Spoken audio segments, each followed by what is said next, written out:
Bismillahirrahmanirrahim. Assalamualaikum warahmatullahi wabarakatuh.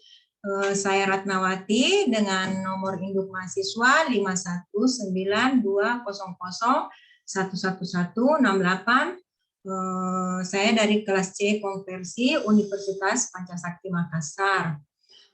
Video ini dibuat guna memenuhi tugas statistik dan komputasi yang diberikan oleh dosen kami, Bapak Beni Leonard Panggabean Eskom, yang sekaligus tugas ini menjadi pengganti final. Pada layar ini nampak deskripsi data yang diolah dengan menggunakan aplikasi JAPS dan hasilnya kemudian dipindahkan ke dalam bentuk Word. Deskripsi data ini terdiri dari 12 variabel, di mana variabel X itu variabel X1 itu mengandung informasi tentang berat badan bayi, kemudian X2 mengandung informasi tentang lingkar kepala bayi, X3 mengandung informasi tentang usia kehamilan, X4 mengandung informasi tentang usia ibu, X5 mengandung informasi tentang jumlah batang rokok yang dihisap ibu per hari, X6 mengandung informasi tentang tinggi ibu, X7 mengandung informasi tentang berat badan ibu sebelum hamil, X8 variabel yang mengandung informasi tentang usia ayah, X9 variabel yang mengandung informasi tentang masa studi ayah, X10 variabel yang mengandung informasi tentang jumlah batang rokok yang dihisap ayah per hari, dan X11 adalah variabel yang mengandung informasi tentang usia ayah.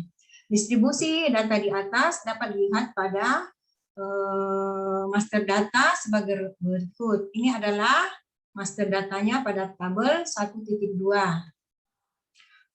Kita masuk ke uji asumsi klasik.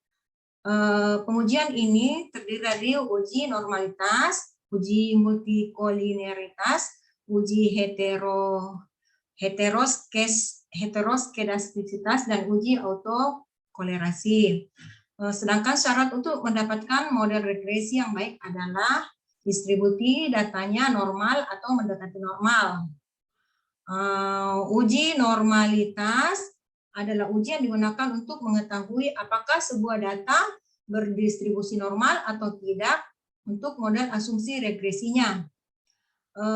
Dasar pengambilan keputusan uji normalitas ini dengan menggunakan grafik Kiki plot, yaitu dikatakan normal bila data menyebar di sekitar garis diagonal, dan sebaliknya data dikatakan tidak berdistribusi normal jika data menyebar jauh dari garis atau tidak mengikuti garis diagonal. Pada gambar ini terlihat bahwa plot standarisasi residunya menunjukkan data residual model regresi sudah berdistribusi normal dikarenakan data tersebut menyebar di sekitar garis diagonal. Kemudian kita masuk di uji multikolinearitas. Uji ini menunjukkan adanya kolerasi atau hubungan yang kuat antara variabel bebas dalam model regresinya. Pendeteksian ada atau tidaknya multikolinearitas dilakukan dengan melihat nilai toleransi dan nilai VIF-nya. Apabila nilai toleransinya besar dari 0,10 dan nilai VIF-nya kurang dari 10, maka model regresi bebas dari multikolinearitas. Ini adalah tabel uji multikolinearitas.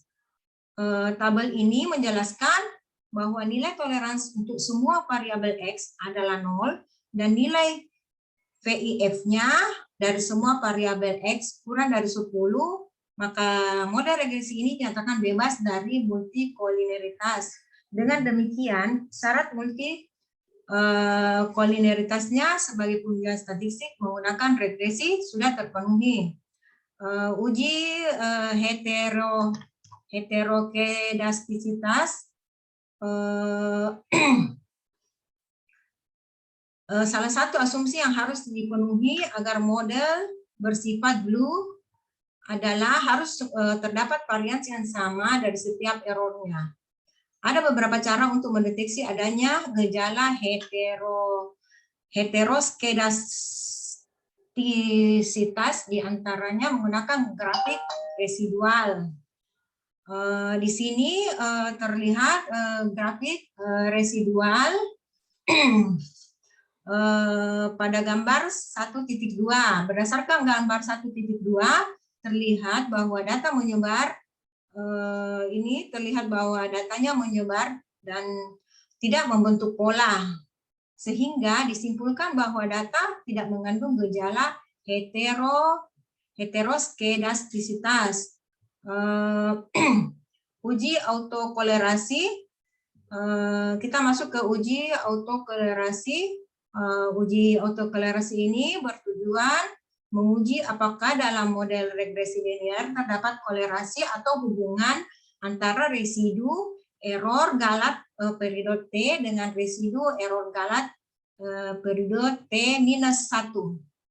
Kriteria pengambilan keputusan, jika nilai p-value lebih besar dari 0,5 maka data tidak mengalami gejala autokolerasi. Sedangkan jika nilai p-value kurang dari 0,05 maka data mengalami gejala autokolerasi.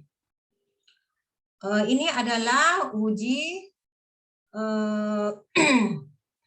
uji autokolerasi atau uji Durbin-Watson berdasarkan tabel 1,6 terlihat bahwa nilai p-value kurang dari 0,05 sehingga dapat disimpulkan bahwa data tidak mengalami gejala autokolerasi. Kemudian kita masuk ke model regresi linear berganda. Regresi linear berganda digunakan untuk menguji hipotesis tentang pengaruh berat bayi X1, lingkar kepala X2, uji kehamilan X3, uji usia ibu X4, jumlah batang rokok yang dihisap ibu per hari X5, tinggi ibu X6, berat badan ibu sebelum hamil X7, usia ayah X8, masa studi ayah X9, jumlah rokok yang dihisap ayah per hari X10 dan usia ayah X11 terhadap tinggi bayi atau Y dapat dilihat pada tabel 1.7.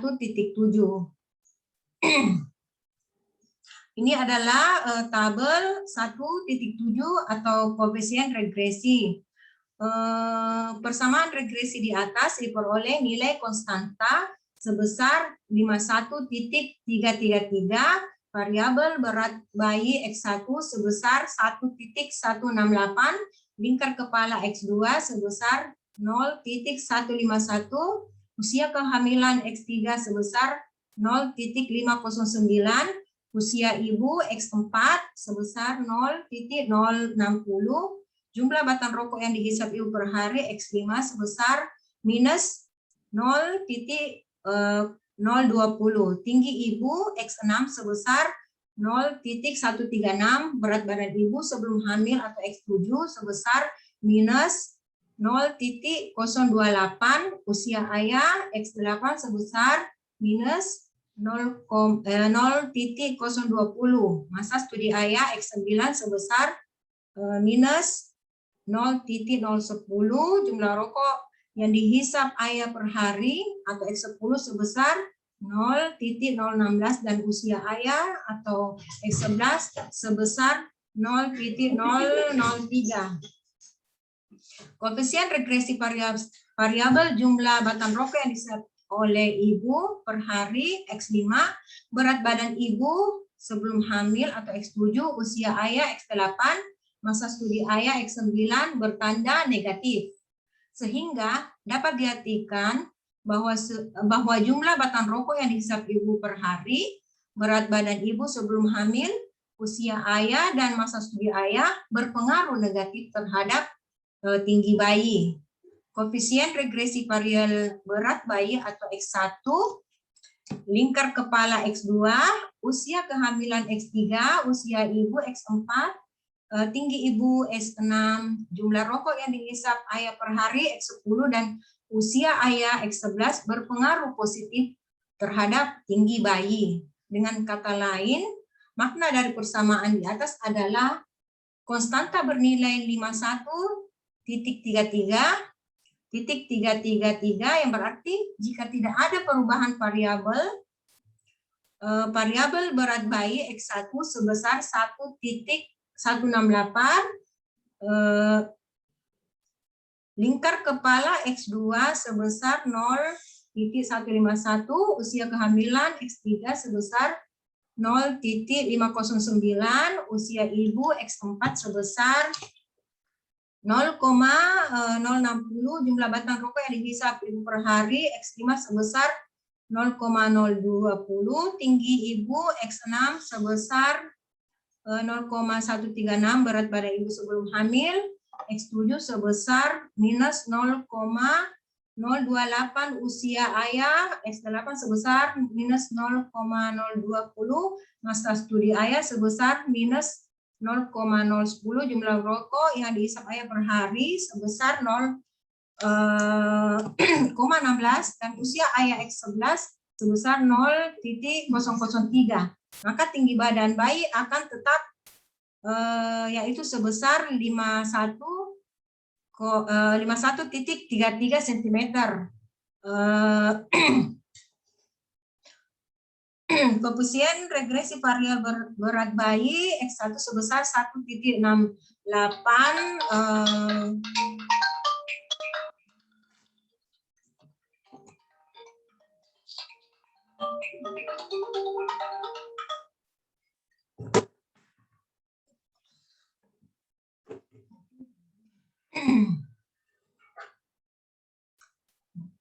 koefisien regresi variabel lingkar kepala X2 sebesar 0,151 cm menyatakan bahwa lingkar kepala X2 meningkat sebesar 1 satuan, maka akan meningkatkan tinggi bayi sebesar 0,151 cm. Begitupun sebaliknya, apabila lingkar kepala X2 menurun sebesar 1 satuan, maka akan menghambat tinggi bayi sebesar 0,0151 cm.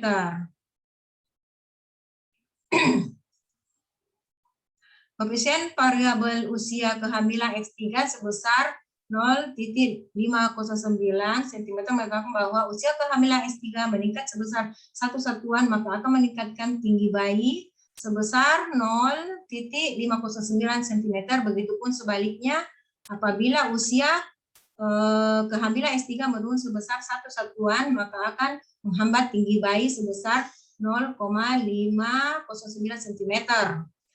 Koefisien regresi variabel usia ibu X4 sebesar 0,060 cm menyatakan bahwa apabila usia ibu X4 meningkat sebesar 1 satuan, maka akan meningkatkan tinggi bayi sebesar 0,060 cm. Begitupun sebaliknya, apabila usia ibu X4 sebesar 0,060 menurun sebesar 1 satuan, maka akan menghambat tinggi bayi sebesar 0,060 cm.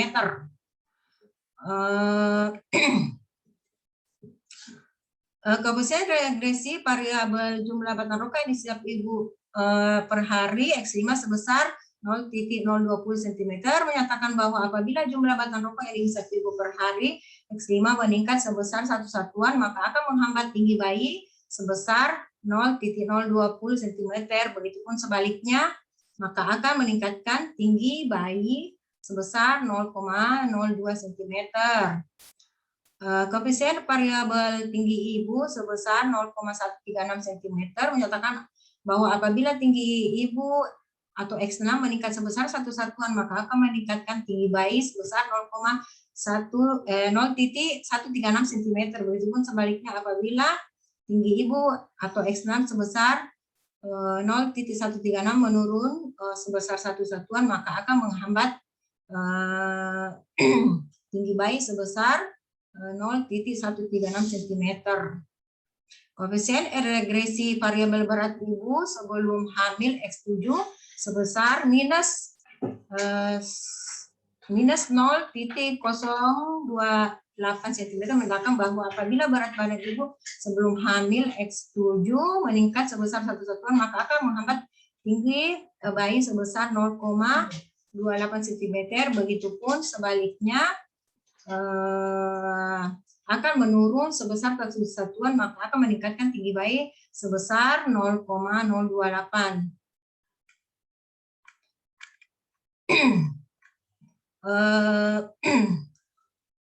Mungkin ini tidak akan saya lanjutkan karena terlalu memakan waktu. Kemudian kami akan melanjutkan kepada pembuktian hipotesa.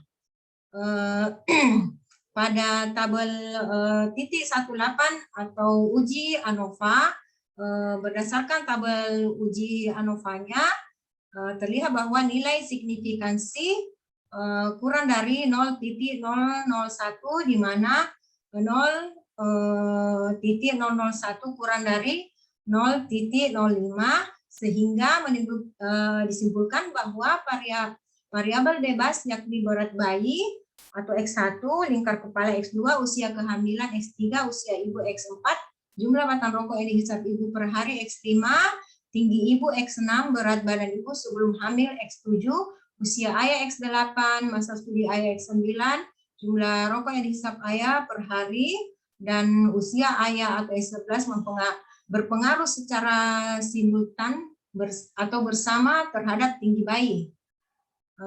Kemudian kita akan masuk pada uji parsial.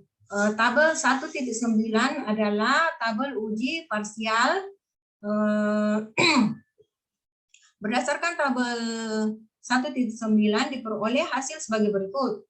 Keseluruhan variabel X secara parsial tidak berpengaruh secara signifikan terhadap variabel dependen.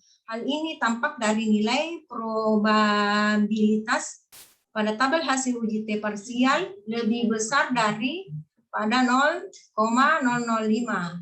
Hal ini memberi kesimpulan bahwa H0 diterima di mana variabel independen secara parsial tidak berpengaruh secara signifikan terhadap variabel dependen.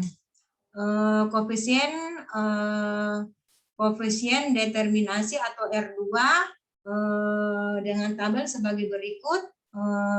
Berdasarkan tabel 1.9 dapat diketahui bahwa nilai R square adalah 0,693. Hal ini menunjukkan bahwa sebesar 69,3% tinggi badan bayi dipengaruhi oleh variasi 11 variabel di atas, sedangkan sisanya sebesar 30,7% dipengaruhi oleh variabel-variabel lainnya yang tidak diteliti dalam kasus ini. Sekian tadi tugas kami. Mohon maaf bila ada kekurangan. Kami ucapkan terima kasih banyak kepada Bapak Beni Enrico Panggabean Eskom atas bimbingan yang diberikan kepada kami. Sekian, wabillahi taufiq wal hidayah. Wassalamualaikum warahmatullahi wabarakatuh dan terima kasih.